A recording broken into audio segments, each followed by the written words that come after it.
본격 KBS 소통방송 댓글 읽어주는 기자들. 네, 댓글 읽어주는 기자들 김기화 기자입니다. 저희가 오늘 원래 꽁다리 영상이 올라가는 날이죠. 그런데 어제 저희가 녹화를 못했어요. 계속 못하네요. 그러니까 이게 저희가 일정이 그리고 본인 소개. 정현욱입니다. 네, 그렇습니다. 이게 저희가 지금 일정이 정말 계속 바뀌고 있어가지고 정현욱 기자도 지금 뭐 특보 더 출연하게 됐죠, 이번 주부터. 네, 뭐 계속 특보가 늘어나고 있어서. 네. 재난방송 주간 방송사잖아요. 네, 그래가지고 요거 때문에 지금 출연 기자도 섭외가 됐다가 또 일정이 또 밀려가지고 또 못 나온다 했다가 막 이래가지고 저희 지금 일정이 막 꼬여가지고 어제 녹화를 못했어요. 어제 녹화를 못하니까 오늘 꽁다리 올릴 게 없잖아. 그러면 지난주도 사실 제때 안 올라갔죠. 그쵸. 그래가지고 뭐 녹화 안 했으면 땡이냐. 뭐라도 올려라. 그래서 뭐라도 올리려고 김기아 브이로그라도 올려라. 김기아 브이로그라도 올려라. 네, 김기아 밥 먹는 것도 올려라. 그래가지고 제가 오늘 이렇게 녹화를 기획하게 됐습니다. 오늘 내용은 뭐냐면요. 여러분 그 인터넷에서도 많이 보셨을 거예요. 기사로 접하셨을 텐데 KBS 기자가 대구에서 취재를 하다가 길거리에서 확진자분을 마주친 어이가 없는 상황이죠. 그렇죠. 그랬다가 기자가 그거를 발견하고 놀래가지고 경찰에 신고해가지고 그분을 이제 제대로 관리를 받으시게 한 일이 있었는데 일단 어떤 내용인지 리포스트를 잠깐 보고 오시죠. 그런데 취재를 마칠 때쯤 인근에 서 있던 한 남성이 확진자인데 마스크도 못 구했다고 혼잣말을 해 취재진이 직접 확인해봤습니다. 아침에 전화 왔더라고. 저희 학생자인데 꼼짝 들어가고 들어앉아 있으라는데 마스크는 사러 와야 될 거 아닙니까? 그죠? 이 말이 사실이라면 자가격리 지침 위반으로 전염 가능성을 높이는 위험한 행위이자 처벌 대상입니다. 취재진은 우선 남성에게 대중교통을 이용하지 말고 즉시 귀가하도록 안내했습니다. 아예 확진 판정 받으시면 집 밖으로 나오시면 안 돼요. 전염이 되시잖아요. 나오시면 안 돼요. 이후 취재진은 대구 중구청의 도움으로 남성의 용모와 비슷한 확진 환자 후보군을 파악해 경찰에 이 사실을 알렸습니다. 경찰은 이후 이 남성이 확진 환자임을 확인해 강제 격리했으며 먼저 치료를 받게 한 뒤 조사하겠다고 밝혔습니다. 해당 환자와 접촉한 KBS 취재진도 검사 결과가 나올 때까지 스스로 자가격리 조치했습니다. KBS 뉴스 유호윤입니다. 자, 그래서 저희가 대구에 지금 취재를 나가 있습니다. 그 담당 기자가 유호윤 기자인데 여러분 기억하시죠? 그 청와대 특감반 취재를 했던 유호윤 기자인데. 근데 어쨌든 확진자하고 지금 접촉을 한 거 아니에요? 그렇죠. 그래서 유호윤 기자가 지금 자가격리 상태에 출장 가서. 네, 출장 가서 그러니까 자가가 아니죠. 자, 그러면은 저희가 대구에 있는 유호윤 기자 연결해서 어떻게 된 사연인지 또 뒷얘기가 또 있다고 하니까 그 얘기를 한번 물어보겠습니다. 자, 정윤 기자 전화를 걸까요? 전화를 걸어주시죠. 요영 기자. 네, 반갑습니다. 녹화 중인가요, 지금? 네, 지금 전 김기하 기자입니다. 유영 기자, 일단 지금 어디세요? 저는 지금 숙소에 있어요. 숙소? 숙소 네. 어디 있는 숙소? 저희가 지금 대구시청에 조금 떨어진 곳에 저희가 숙소가 마련되어 있어가지고요. 아하. 그쪽에서 격리되어 있는 상태입니다. 네, 우리 대리기 시청자 여러분께 자기소개 좀 부탁드리겠습니다. 인사와 함께. 예, 안녕하세요. 저는 KBS 사회부에서 근무하고 있는 유호윤 기자입니다. 유영이야, 지금 대구는 왜 가신 거예요? 지금 사실은 대구 상황이 좀 점점 더 많이 안 좋아져가지고, 네. 현재 있던 취재 인력만으로는 그 취재가 어려운 상황이라서, 네. 지난주 토요일날 서울에서 기자들이 이제 4명이 추가로, 취재기자 4명, 그 다음에 촬영기자 2명이 추가로 이제 파견이 됐습니다. 그럼 이제 보니까 리포트에서도 보니까 뭐 마스크 관련 현재 마스크 상황을 취재하다가 그런 일이 생긴 것 같은데 맞죠? 네, 맞습니다. 네, 어쩌다가 그분을 만나시게 된 건지 설명 좀 부탁드릴게요. 네, 원래는 저희가 마스크를 구하기 힘든 대구의 모습을 담기 위해서 어제 이제 대구 우체국에 갔었거든요. 그러니까 대구 우체국에서 오전 11시부터 마스크를 이제 판매하기 때문에 거기에 취재를 하고 이제 마스크가 한 33분 정도 만에 다 팔렸어요. 네. 그러니까 취재가 이제 마무리 지은 다음에 떠나려고 이제 준비하던 차에 갑자기 이제 옆에서 이제 목소리가 들린 거죠. 누가 이제 혼잣말을 하더라고요. 네. 어떻게 들었네요? 아저씨들 보통 아저씨들 중에도 그런 분들이 많으신데, 네. 그러니까 내가 확진자인데 마스크도 못 구했네 이렇게 말씀을 하시는 거예요. 그러니까 정확히 내가 확진자인데 마스크도 못 구했네라고 혼잣말 하신 거예요. 예, 그 혼잣말 하셔가지고 예. 처음에는 좀 귀를 의심했죠. 설마 확진자가 돌아다니겠냐라는 생각 때문에. 그래서 그 아저씨가 그 말을 하고 걸어가고 있는데 네. 이거를 한번 물어봐야 되나? 근데 만약에 진짜 확진자면 내가 어떻게 대응해야 되지? 이 생각이 좀 들었는데 그렇죠. 예, 우선 일단은 확인부터 해보자는 생각에 이제 다가가서 말을 걸었죠. 네. KBS 기자다 이렇게 소개를 하고 진짜 확진자가 맞으시냐? 방금 확진자라고 말씀하셨는데 네. 이렇게 물어봤더니 네. 본인 확진자다. 오늘 아침에 확진자라고 구청에 전화를 받았고 예. 근데 이제 마스크를 사러 집안에 이제 나오지 말라고 했는데 네. 집에 있다가 이제 마스크를 사러 나왔다. 마스크 사려면 또 나와야 되는 거 아니에요? 이렇게 반문을 하시더라고요. 그래서 일단은 우선은 저희가 생각이 이분을 빨리 네. 집으로 돌아가게 만들어야겠다는 생각이 들어서 네. 어디에 거주하시냐 물어봤더니 일단은 이 근처 그러니까 대구시 중구 쪽에 거주하신다는 얘기를 듣고 걸어갈 수 있는 데예요? 네, 걸어갈 수 있는 거죠. 그래서 아. 대중교통을 이용하면은 그렇죠. 오히려 전파가 되잖아요. 그래서 저희가 대중교통 절대 이용하지 마시라. 이게 전염이 될 수 있기 때문에 절대 집 밖으로 나오시면 안 된다고 말씀을 드렸거든요. 네. 또 아울러서 이분한테 이제 마스크가 자가격리 되시면은 이제 마스크 왜 필요하냐 이렇게 물어봤더니 그러니까 혼자 사는 분이셨는데 네. 뭐 마트도 가고 그러려면 마스크 필요하지 않냐 어? 이렇게 말씀을 마트 하시더라고요. 가시면 안 되는데. 예, 마트 가면 절대 안 돼요. 그러니까 제가 바로 이제 조금 저도 목소리가 좀 높아지긴 했는데 네. 마트 나가시면 절대 안 된다. 그러니까 주변에 전염 가능성 때문에 집에만 있으셔야 된다 이렇게 말씀을 하고 이제 집으로 이제 가시라고 이렇게 안내를 했죠. 네. 유 기자, 네네. 그때 많이 화났죠? 아예 확진 판정 받으시면 집 밖으로 나오시면 안 돼요. 전염이 되시잖아요.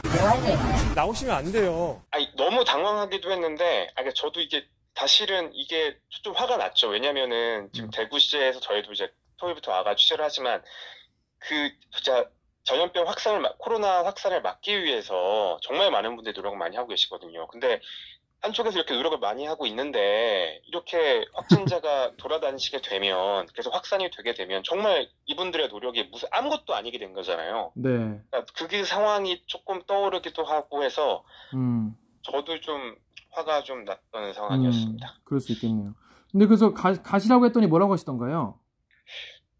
알겠다. 그러면 가야겠네. 이렇게 말씀을 하시면서 또 가시더라고요. 그분은 진짜 자가격리 수칙을 진짜로 모르셨던 모양이네요? 그러니까 집에 오래 있어서 답답했다란 말을 좀 하시더라고요. 그러니까 이미 이제 확진 통보를 받기 전에 네. 자가격리가 됐고 자가격리 상태에서 검사를 받은 다음에 이제 결과를 기다리는 상태에서 이제 오늘 아침에 이제 확진 통보를 받으셨던 거죠.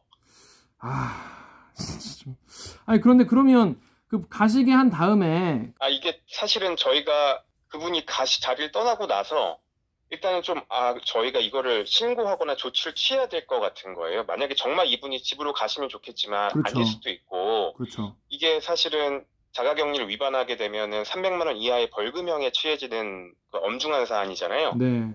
그래서 저희가 이거를 어떻게 할까 고민을 하다가 일단은 구청의 도움을 요청을 했어요. 저희가 알고 있는 단서가 딱 2개였잖아요. 이분이 이 근처, 그러니까 중구에 거주하시고 네. 또 하나는 오늘 아침에 이제 확진자라고 통보를 받으셨다. 나이는 몇 살 정도였어요? 그러니까 저희가 60대가 좀 넘어 보이는 남성이었거든요. 예, 그래서 저희가 일단 구청한테 저희가 촬영한 영상을 넘기고 구청에? 예, 넘기고 이 2가지 단서에 60대 이상이면서 중구에 거주하시고 아울러서 오늘 아침에 확진 통보를 받은 남성이 몇 명이냐 이렇게 물어봤더니 구청에서 확인을 해주셨어요. 보건소에 연락을 취해가지고 네. 거기에 해당되는 남성이 딱 2명이 있다. 그러면서 그 2명의 이제 이름 정도까지 저희가 아무래도 신고를 하고 한 사안이어서 그 이름에 대해서 확인해 주셔가지고 네. 이 사안을 저희가 바로 경찰에 전달을 했죠. 한 시간 지나지 않아서 경찰에서 해당 남성을 잡았다고 통보가 왔어요, 저희한테. 네. 근데 이분이 사실은 그 우체국 앞에서, 그러니까 저희가 그분을 만났던 우체국 앞에서 배회하고 있는 거를 경찰이 저희가 드린 영상의 인상착의를 확인해가지고 거기서 남자를 잡은 거예요. 그럼 바로 집에 안 가신 거예요? 그러니까 집에 갔다가 나오셨는지 아니면 그러니까. 저희가 떠났다가 다시 그냥 계속 주변을 배회하고 다니시는지 그거는 정확히 모르겠는데 아직 확인이 안 됐는데 밖에서 이제 확인되신 거죠. 아니 그분은 분명히 집에 계속 있어야 된다는 거를 호윤 기자도 얘기를 했는데 계속 네. 그런 밖에를 배회하신 거네요. 그러니까 집에 잠깐 갔다가 나오실 수도 있는데 또 약간 의아했던 점이 사실은 저희가 구청에 방문해가지고 2명의 후보를 추리고 나서 네. 구청한테 이제 이분들에 대해서 정말 자가격리를 잘하고 있는지 일단 확인을 좀 해달라. 네. 그랬더니 두 분 모두 나 잘 지키고 있다. 집 밖으로 나간 적 없다. 거짓말을 했네요. 예, 구청에서 마스크 혹시 사러 나가신 적 있으시냐? 그런 시 없으시죠? 이렇게 물어봤더니 2명 모두 나간 적 없다. 이렇게 답변하셨던 거예요. 근데 결과적으로는 이분이 마스크를 사러 집 밖으로 나오셨고 심지어 그 이후에도 집 밖에 계시다가 경찰에게 이제 확인이 된 거죠. 아이고. 그럼 이분이 거짓말을 하신 게 확실한 거네요. 현재로서는 확실한 것 같습니다. 왜 그러셨을까? 이게 너무 답답하셨나? 아무리 그래도 이게 참 조금 저는 이제 자가 격리를 위반한다는 거에 무게가 네. 조금 실감하지 못하신 거 아닌가라는 생각도 좀 들었고 한편으로는 이분에 대해서 사실 구청 직원들 너무 일이 많잖아요. 아 그렇죠. 안 그래도 일이 많은데 대구 시내 같은 경우에도 이제 병상이 부족하다 보니까 확진자임에도 이제 병원에 가지 못한 분들이 꽤 많아요. 현재 상태 1000명이 넘는 상황인데 이런 분들에 대해서 사실 관리를 하기 쉽지 않고 이분 입장에서도 관리 여러 가지 지원이나 이런 것들을 어떻게 받을지 참 생각을 잘 못했던 것도 같은데 자기가 또 심정으로는 확진자니까 이렇게 물건 같은 걸 미리 확보해 둬야겠다라는 생각에 그렇게 하신 것 같기도 한데 사실은 이해가 하기 조금 힘든 부분도 있죠. 네, 그러면 당시에 호영 기자가 영상에서 보면은 거의 한 1, 2m 안쪽에서 얘기를 걸었더라고요. 일단 마스크는 쓰고 있긴 했지만. 예, 저희도 최대한 그러니까 일단은 이분이 확진자인지 아닌지는 모르는 상황이었지만 일단 확진자에 준해서 대응을 하겠다라는 생각이 들어서 한 2m 정도 거리는 유지하려고 좀 노력을 했어요. 그럼 다른 분들도 그러면 일단 어떻게 처리가 됐나요? 지금 호윤 기자나 다 지금 격리가 된 상태예요? 다른 취재원들이나 분들은? 저희가 취재진이 총 4명이거든요. 저를 포함해 촬영 기자, 오디오맨, 그 다음에 이제 같이 이동해 주신 차량 기사분이 계신데 4명 모두 지금 현재 자체적으로 자가 격리를 하고 있습니다. 이 처벌 같은 경우에 이렇게 그냥 엔간하면 나오지 마세요 이런 게 아니라 이게 법적으로 이게 나오면 안 되는 거잖아요. 그렇죠. 그래서 네이버에 신하 땡땡땡땡님이 300이 뭐야 최소 3천만 원은 벌금을 때려야 된다 이런 말씀도 하셨고 KBS 사이트의 노노님은 환자를 알고도 돌아다니는 사람들은 더 실형으로 다스려야 한다 이런 얘기도 있는데 실제로 그 자가격리된 분들이 이런 상황에 대해서 잘 모르시고 계시나 봐요. 그러니까 자가격리 되신 분들한테 통보는 됐을 텐데 구체적으로 내가 이 지침을 어겼을 때 어떠한 처벌을 받고 있는지 좀 무겁게 좀 알리는 방법이 좀 필요할 것 같아요. 그러니까 거기에 대해 정확히 인지를 못하는 분도 있지 않을까 생각도 좀 들고 아울러서 지금 현행법이 지금 코로나 3법이 지난달 말에 국회에 통과하면서 이제는 이제 법이 조금 바뀔 수가 있는 게 처벌이 더 무거워지게 됩니다. 그러니까 300만 원 이하의 벌금에서 1년 이하의 징역 또는 1000만 원 이하의 벌금으로 이제 바뀔 예정이에요. 그러니까 더 무겁게 처벌이 될 수 있는 거죠. 근데 아무래도 지금 대구 지금 상황이 확진자가 조금 너무나도 늘고 있는 상황이라서 거기에 대한 처벌이나 관리 감독 매우 중요해 보입니다. 근데 아까도 말씀하셨는데 이분이 60대 남성분이고 혼자 산다고 하셨잖아요. 네네. 그러니까 이분 같은 경우에 사실 어떻게 보면 인터넷 쇼핑이나 이런 거가 좀 익숙하지 않으실 수도 있고 맞아요. 지금 당장 집에 먹거리나 자기가 사용할 게 너무 없어서 약간 궁여지책으로 나오셨을 수도 있겠다. 그러니까 많이 양보를 하면 이런 생각도 드는데 네이버 여기 F님 댓글 좀 읽어주세요. 기자님, 확진자가 병원에 입원도 못하고 마스크 받고 마트라도 가려고 나왔다고 하는데 이런 문제가 생긴 원인이라도 같이 취재해 주시면 안 될까요? 이런 댓글이 달렸는데 그러니까 이제 우리가 무작정 이런 분들은 몰아붙이기보다는 그러니까 이런 분들이 이게 집에 혼자 계속 있을 수 있도록 뭔가 대책을 좀 마련해야 되지 않나. 이게 젊은 분들은 아무래도 스마트폰을 가지고 하는 데 익숙하고 하지만 60대 남성이 혼자 사신다고 하면 좀 답답하시고 좀 막막하실 수도 있었을 것 같아요. 그러니까 지금 그런데 구청에서 이제 자가격리 중인 가정에 이제 식료품을 전달을 하고 있거든요.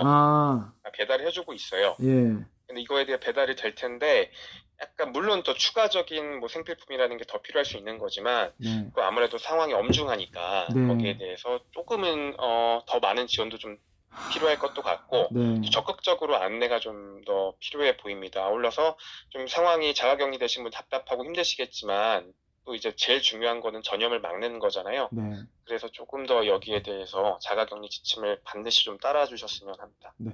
홍 기자 지금 자가격리 상태인데 지금 뭐 자가도 아니잖아요. 지금 숙소인데. 격리 상태죠. 예, 숙소 격리 상태죠. 그렇죠. 자가는 지금 서울에 있고. 네, 자가에 가고 싶지만. 그러니까 그러면 지금 거기서 그러면 식사는 어떻게 해요?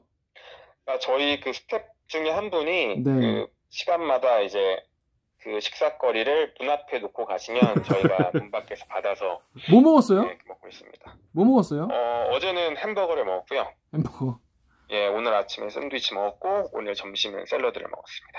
네, 하여튼 오영 기자한테 거기서 고생 좀 더 하시고 네. 대구 분들도 얼마나 지금 불안하시고 걱정이 많으시겠어요. 그렇죠. 여기 뭐 많은 분들 걱정 많으시고 보건소 가니까 정말 많은 분들이 어려운 상황에서도 네. 정말 이제 거기에 대해서 열심히 일하고 계시고 네. 현장에서도 되게 공포가 심하실 텐데 불구하고 현장에서 이제 방역 활동이나 아니면 치료 활동에 매진하시는 분들이 많아가지고 네. 그분들이 좀 많이 기여를 하고 계신 것 같습니다. 네.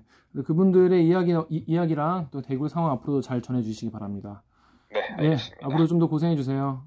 네, 알겠습니다. 네. 진단검사 좋은 결과 있기를 바랍니다. 네, 감사합니다. 지금까지 대구에서 유호영 기자였습니다. 안녕. 안녕. 안녕. 하여튼 이 방송 보시는 분들도 이게 확진자분이 근데 전 사실 좀 솔직히 좀 이해가 되는 면도 있어요. 이해가 되는 면도 있어. 얼마나 뭐 답답하고 막막하셨으면 그랬었을까 싶기도 하지만 절대로 확진 판정 받으신 분들이 나오시면 안 됩니다. 정말 많은 분들의 노력과 이거를 다 수포로 허사로 만들 수 있기 때문에 그렇죠. 답답하셔도 그죠? 엄청 답답. 저는 겪어보지 않았으니까 함부로 뭐 얼마나 답답할까 이렇게 막 이해하는 척하면 안 되겠지만. 저번에 이재갑 교수 나오셨을 때 자가격리가 힘들다 그러셨잖아요. 네. 근데 이제 이분은 여러 가지 정황상 모르셨던 것 같아 잘. 본인이 막 말씀을 하셨다면서.